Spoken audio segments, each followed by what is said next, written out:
Hello, my name is Margaret Schrecongost. I am a visual artist and oil painter, born and raised in Buffalo, New York. Ever since I can remember, I've always had a sketchbook and I've always been drawing. And really, I've always been drawing people. That's been the primary focus of what I've liked to create. I lived in Kenmore till about 5th grade, and then my family moved out to East Aurora after that. And in high school, I took every art class I could.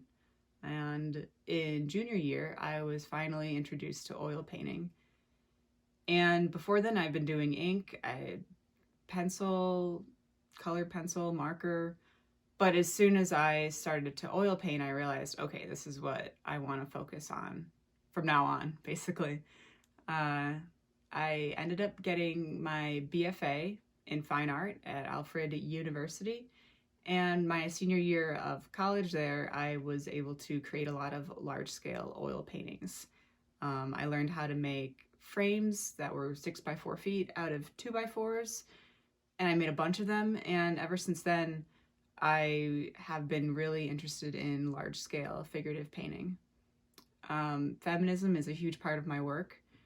I am interested in painting the female body because I have a female body, and it allows me to be the author, the subject, and the viewer of a piece of art. And that closed loop there, that's what compels me to make art, really. I think that's really important and empowering. Nowadays, the figure is definitely at the heart of my work, but I've also started experimenting with collaging of imagery in my work in smaller studies, which is also kind of new and exciting.